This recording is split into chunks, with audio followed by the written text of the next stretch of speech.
Welcome to Naskar academy YouTube channel. এই মুহূর্তে big breaking update আপনাদের সামনে তুলে ধরছি।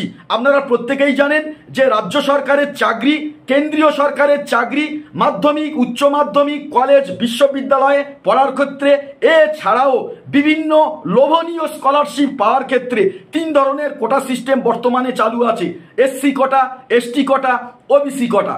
কিন্তু বর্তমানে এই 2024 সালে পশ্চিমবঙ্গের সর্বোচ্চ আদালত কলকাতা হাইকোর্টের রায়ের পরিপ্রেক্ষিতে এক লহমায় প্রায় 5 লক্ষ ক্যান্ডিডেটের ওবিসি সার্টিফিকেট ইল্লিগ্যাল হিসাবে ঘোষিত হলো। তো যে সকল ক্যান্ডিডেটরা অলরেডি ওবিসি সার্টিফিকেট পেয়েছে, কত সাল থেকে এই ওবিসি সার্টিফিকেট অবৈধ হিসাবে ঘোষিত হলো, তার পাশাপাশি যারা ওবিসি সার্টিফিকেটের ওপর ভিত্তি করে পূর্ববর্তী সুবিধাগুলো পেয়েছেন, এছাড়া পূর্ববর্তী যারা ওবিসি সার্টিফিকেটের ওপর ভিত্তি করে সরকারি চাকরি পেয়েছেন বা সরকারি চাকরি পাওয়ার জন্য প্রক্রিয়ার মধ্যে আছেন, তাদের আগামী দিনের ভবিষ্যৎ কি হতে চলেছে এ টু জেড আজকের আলোচনা করব। বা কেনই এই ওবিসি সার্টিফিকেট বর্তমানে বাতিল হলো, এ টু জেড দেখে নিন, শেষ পর্যন্ত একেবারে আপনাদের ধারণা ক্লিয়ার হবে। আর আমরা সবসময় অথেন্টিক এডুকেশনাল আপডেটগুলো আপনাদেরকে সরবরাহ করে থাকি।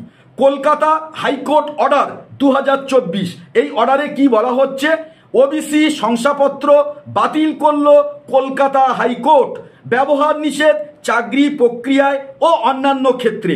তো এই মুহূর্তে যে আপডেট, তৃণমূল জমানায় দেওয়া রাজ্যের সমস্ত ওবিসি সার্টিফিকেট বাতিল করে দিল কলকাতা হাইকোর্ট।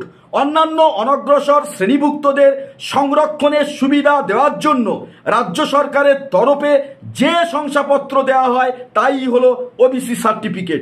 বুধবার কলকাতা হাইকোর্ট জানিয়েছে, এই রায় ঘোষণার পর থেকেই বাতিল হওয়া শংসাপত্র আর কোনো চাকরি প্রক্রিয়ায় ব্যবহার করা যাবে না। হাইকোর্টের এই নির্দেশের ফলে বাতিল হলো প্রায় 5 লক্ষ ওবিসি সার্টিফিকেট। তবে একই সঙ্গে হাইকোর্ট জানিয়েছে, এই সার্টিফিকেট ব্যবহারকারী যারা ইতিমধ্যে সুযোগ পেয়ে গিয়েছেন এই রায়ে তাদের ওপর কোনো কিন্তু প্রভাব পড়বে না। বুধবার কলকাতা হাইকোর্ট অবশ্য নির্দিষ্ট করে তৃণমূল সরকারের কথা বলেনি। আদালত জানিয়েছে 2010 সালের পরে জারি হওয়া সমস্ত ওবিসি সার্টিফিকেট বাতিল করা হলো। ঘটনাচক্রে 2011 সাল থেকে রাজ্যে ক্ষমতায় এসছে তৃণমূল কংগ্রেস, ফলে আদালতের নির্দেশ মূলত কার্যকর হতে চলেছে তৃণমূল জমানায় ইস্যু করা ওবিসি সার্টিফিকেটের ওপর। কেন এই সিদ্ধান্ত?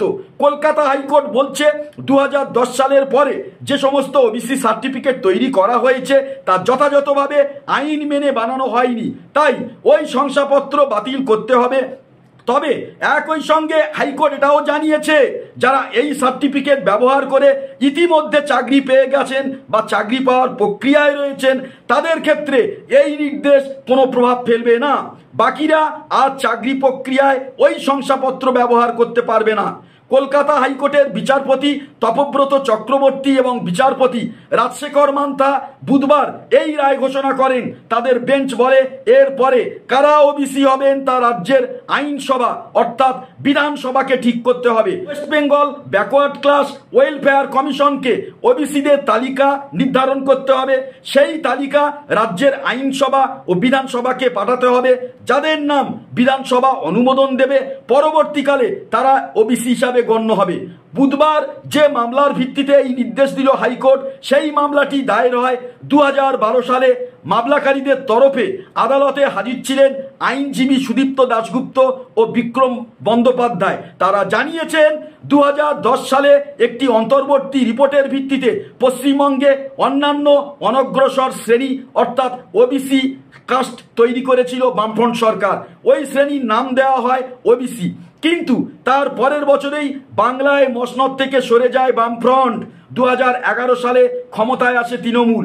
নতুন সরকার ক্ষমতায় এসে ওই শ্রেণী সংক্রান্ত চূড়ান্ত রিপোর্ট ছাড়াই একটি তালিকা তৈরি করে এবং আইন প্রণয়ন করে, যার ভিত্তিতে মামলা করা হয় তৃণমূল সরকারের বিরুদ্ধে।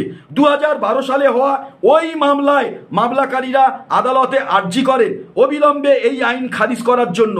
যুক্তি হিসাবে তারা বলেন, তৃণমূল সরকার যে সিদ্ধান্ত নিয়েছে তা 1993 সালে ওয়েস্ট বেঙ্গল ব্যাকওয়ার্ড ওয়েলফেয়ার কমিশনের আইনের পরিপন্থী। এর ফলে সরকারি সুযোগ থেকে বঞ্চিত হচ্ছেন প্রকৃত পিছিয়ে পড়া অংশের মানুষেরা। তাই সরকার যেন এই আইন মেনে শংসাপত্র দেয়।